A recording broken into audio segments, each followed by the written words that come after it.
নমস্কাৰ মোৰ নাম মধুমিতা ভূঞা মই অসমৰ জিয়ৰী আৰু চাইনাৰ সাংঘাইত থাকো মই যোৱা 12 বছৰে এই দেশত আছো চাইনা যৰ পৰা কোভিড-19 পৃথিৱীৰ আজি সবতকে ডাঙৰ সমস্যাৰ আৰম্ভণি হৈছিল গতিকে মই ভাবিলো যে মোৰ এক্সপেৰিয়েন্স মই আপোনালোকৰ আগত শেয়াৰ কৰো কিন্তু তাৰ আগতে মই আপোনালোকক এটা কথা ক'ব বিচাৰিছো যে ডু নট পেনিক নকৰিব পেনিকে পৃথিৱীৰ কোনো ধৰণৰ সমস্যাৰ সমাধান নকৰে পাব্লিকে যে পেনিক কৰে তাৰ প্ৰেছাৰ গভৰ্ণমেণ্টৰ ওপৰত পৰে অলমোস্ট 17-18 জানুৱাৰীত আমি এটা কথা গম পালো যে চাইনাত কিবা পানী লগাৰ নিচিনা এটা বেমাৰ হৈছে আৰু বেমাৰটো সংক্ৰমিত আৰু সৰু সৰু ল'ৰা-ছোৱালীবিলাকক সেই বেমাৰৰ পৰা সাৱধান ৰাখিব লাগে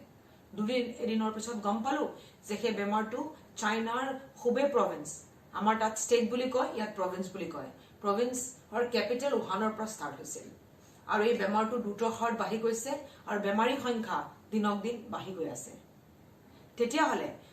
চাইনাই এনেকুৱা কি এটা কৰিলে যে দ্ৰুত হাৰত বাঢ়ি যোৱা এইটো বেমাৰ হঠাতে থমকি ৰল অলমোস্ট চাইনাত 81,000 ইনফেক্টেড পিপল কৰোনা ভাইৰাছৰ দ্বাৰা ইনফেক্ট হৈছিলে চাইনাই কিন্তু কোনো ধৰণৰ নতুন টেকনলজি ইনভেন্ট কৰা নাই নতুন থিওৰি আৱিষ্কাৰ কৰা নাই চাইনাই যেটো কৰিলে হেতু হৈছে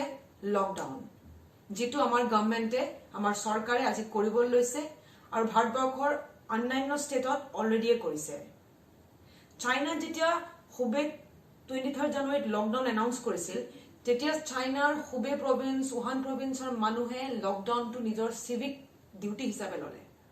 চাইনাৰ বিভিন্ন আন্ডাৰ প্ৰভিন্স ষ্টেটত কোৱা হল যে আপোনালোক ঘৰৰ ভিতৰত সোমাই থাকক অফিস বন্ধ কৰি দিয়া হল সমগ্ৰ চাইনাই সৰকাৰ এই নিৰ্দেশ নিজৰ সিভিক সেন্স হিচাপে ললে আৰু ঘৰৰ ভিতৰত সোমাই থাকিল আৰু লাহে লাহে কি হল এই দ্ৰুত হাৰত বাঢ়ি যোৱা বেমাৰটো থমকি ৰল অৰ্থাৎ China was able to break the human chain. মানে মানুহে যেতিয়া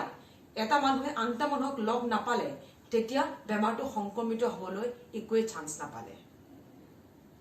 গতিকে মই চাইনাৰ এক্সপেৰিয়েন্সৰ পৰা আপোনালোকক ক'ব বিচাৰিছো যে আজি আমি সেই বেমাৰটোৰ চেইনটো ব্ৰেক কৰিব লাগিব সেই বেমাৰটো চেইন ব্ৰেক কৰিবৰ কাৰণে আমি কি কৰিব লাগিব ঘৰৰ ভিতৰত সোমাই থাকিব লাগিব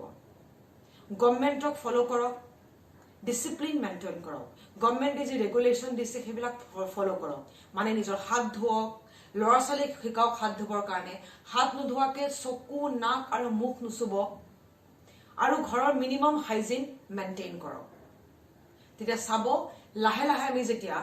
এজ এ ডিসিপ্লিন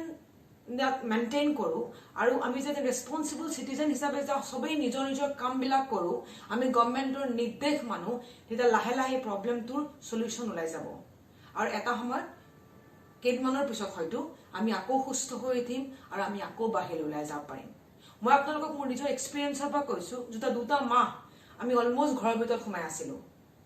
সাংঘাই আকৌ it's getting back to normal আমি মৰি যোৱা নাই আমি একে ধৰণে ভালকে ওলাই আহিবলৈ সুবিধা পালো কিয়নো আমি গভৰ্ণমেণ্টক ফলো কৰিলো গভৰ্ণমেণ্টৰ ৰেগুলেশন মানিলো বেসিক হাইজিন